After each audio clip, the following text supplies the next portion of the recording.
कोई ऐसी वैसी बात नहीं होनी चाहिए नवाब साहब के सामने। बहुत तमीज के साथ उनके साथ बात करनी है। बहुत आइए आइए आइए तशरीफ लाइए तशरीफ लाइए तशरीफ लाइए जनाब तशरीफ लाइए। अस्सलाम वालेकुम। वालेकुम अस्सलाम। आइए आइए। हजूर आप तो फरमा रहे थे कि हमारे इस्तकबाल के लिए कुछ नाचने वाले बुलाएंगे। हाँ ये देखिए ये देखिए ये देखिए आइए तशरीफ लाइए आइए आइए आइए आइए जनाब आइए तशरीफ लाइए आइए आइए तशरीफ लाइए आ जाइए आ जाइए आ जाइए इधर आइए इधर आइए हर जाइए नवाब साहब हटिए तशरीफ रखिए माशाल्लाह माशाल्लाह माशाल्लाह। बहुत शुक्रिया आप तशरीफ लाए हैं। हमारे यहाँ तो चांद निकल आया। अगर हैदराबाद दक्कन में आप तशरीफ लाते तो हमारे हाथी आपके ऊपर फूल की पत्तियां फेंकते। चले कोई बात नहीं, यहाँ इन सब से मुलाकात हो गई। अस्सलाम वालेकुम। वालेकुम अस्सलाम। जनाब हम हैं नवाब ऑफ मछलीपट्टनम। ओ हजूर, मछली पट्टनम नहीं मछली पकड़म होता है। वो जो जाल फेंक के नहीं पकड़ते, पहले मछली पकड़म फिर पकनम फिर खायम। टीपू, मेहमान के सामने बदतमीजी मत करो। जी अब्बू। अरे बदतमीज का बच्चा है, बदतमीजी नहीं करेगा तो और क्या करेगा। इस जाहिल आदमी को ये भी नहीं मालूम। अबे ये हैदराबाद दक्कन की तरह ये मछलीपट्टनम भी एक रियासत थी। नवाब साहब वहां के बड़े मशहूर नवाब हैं। जी हाँ, मशहूर भी हैं और कंगले भी। भाई साहब मुझे लगता है कि मैंने आपको कहीं देखा है। ये देखा देखा पहचान लिया ना नवाब साहब ने। मैं नहीं कहता था कि ये सब किया धरा ही तुम्हारा है। अरे तुम्हारे तो खानदान में 7 नस्लों में कोई शरीफ आदमी नहीं पैदा हुआ।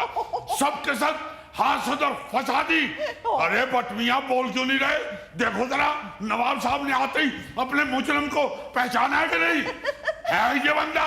अब क्यों बाप बेटा चुप करके बैठे हुए? जुबान नहीं है आपके मुंह में? अरे बोलो। सिर्फ मेहमान की वजह से मैं चुप हूँ। अगर मेहमान ना होता तो मैं तुम्हें बताता कि हमारी 7 नस्लों में कौन कौन पैदा हुआ है। और एक काम कर जाके इतना तो तुर्रम खान। अबे मैं तो तुम्हारे मुंह ही नहीं लगना चाहता। अभी तो मेहमान आए हुए, वरना मैं देखता कि नदीवी के साथ दुश्मनी लेने का क्या अंजाम होता है। लोगों के बच्चों के रिश्ते खराब करता है। शर्म नहीं आती ना मुराद को। अरे भाई अल्लाह झूठ ना बुलाए, 2 साल पहले रेलवे स्टेशन के बाहर मेरा ख्याल है बारिश में आपने मुझे लिफ्ट दी थी। लो बोले, अब क्या सांप सूंघ गया आपको? नवाब साहेब आप क्यों इनसे झगड़ा कर रहे हैं? और जनाब इन्हें लगता है कि मैंने झूठ बोलकर आपको वापस भेजा है। नहीं नहीं, ये तो वो नहीं है। चश्मा लगा के देख लीजिए, शायद पहचानने में कोई दिक्कत महसूस हो रही है। नहीं नवाब साहब, वो कोई और आदमी था। बहरहाल छोड़िए आप इन बातों को। ये हैं छोटे नवाब साहब, नवाब हशमतुद्दौला, जिनको देखने के लिए आप तशरीफ लाए हैं। अस्सलाम वालेकुम। कल हमने आपका बहुत इंतजार किया लेकिन आप आए नहीं। ये पूरे के पूरे नवाब साहब इधर बैठे हुए हैं या इनका कोई पीस अंदर भी पड़ा हुआ है? नहीं जी, ये पूरा ही है नवाब साहब। ये उनका कोई लेग पीस नहीं पड़ा हुआ। केचप लगा के देखे, शायद पसंद आ जाए। माशाल्लाह माशाल्लाह, बहुत सेहतमंद हैं ये। तो क्या कोई वजनी इस्त्री फेर दी है इन पे? मेरा ख्याल है उड़ने लगे हैं। नहीं जी, उड़ने नहीं लगे। कुछ देर धूप में रहें तो अकड़ जाते हैं। नवाब साहब बहुत शुक्रिया आपका, आप दोबारा यहाँ हमारे यहाँ तशरीफ लाए हैं। भाई आपकी तशरीफ आवरी हमारे लिए बाइसे सद इफ्तिखार है। ये इफ्तिखार कौन है? अरे हम अर्ज कर रहे हैं कि आपकी तशरीफ आवरी हमारे लिए बाइसे खुशी है। अच्छा अच्छा, हम समझे किसी रिश्तेदार का बता रहे हैं। अरे असल में हमारे दादा हजूर का नाम नवाब इफ्तिखार था। ये कौन सी बताने वाली बात है? हमने अपने नाना हुजूर से सब कुछ सुन रखा है। एक दफा आपके दादा हुजूर और हमारे नाना हुजूर इकट्ठे एक जंग में शामिल थे। हाँ, और दोनों महाज की तरफ जा रहे थे कि आपके दादा हजूर का घोड़ा बिदक गया था। जी हाँ, बारात में नाचने वाले घोड़े अक्सर जंग में बिदक जाते हैं। अरे जुबान संभाल के बात करो, हम आपको बता देते हैं, को मजाक का वक्त नहीं है ये। अरे भाई लो बताओ, अल्लाह के फजल से हमारे नाना हजूर और इनके दादा हजूर के पास जंगी घोड़े थे। नाचने वाले घोड़े तो हमारे नाना के भाई के पास थे। अच्छा।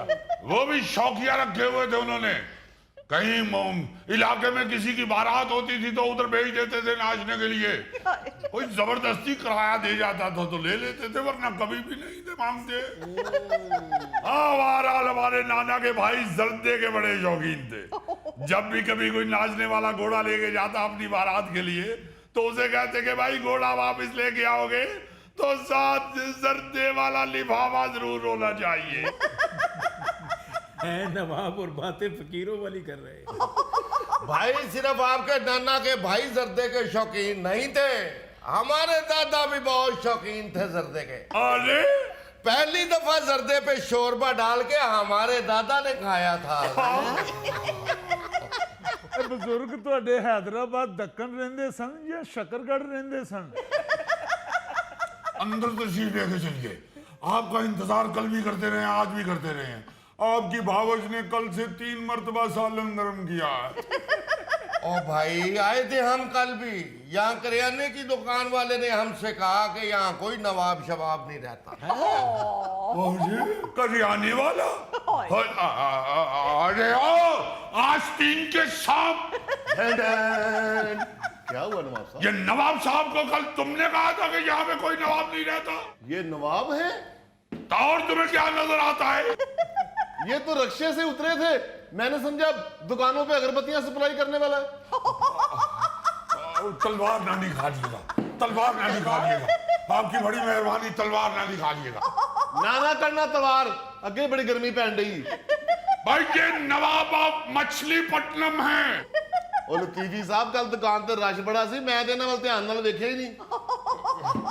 आप इनको छोड़िए, हम तमाम इलाके के मकीनों की तरफ से आपसे माफी चाहते हैं कि आपको इन्होंने अगरबत्तियां बेचने वाला समझा है।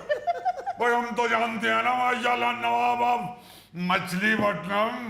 अब बात ये बता रहे थे हम आपको कि आपके दादा हजूर और हमारे नाना हजूर इकट्ठे जंग में शामिल थे। आपके दादा हजूर का घोड़ा बिदक गया, वो घोड़े से गिरे तो उनका पांव रकाब में फंस गया, जख्मी हो गए। फिर हमारे नाना हजूर ने आपके दादा हजूर को उठा के घर तक पहुंचाया। वहीं से उनकी दोस्ती शुरू हो गई जो आज रिश्तेदारी में बदल रही है। माशाल्लाह माशाल्लाह। क्या कहने, बहुत ज्यादा खूबियां हैं इस बच्चे के अंदर।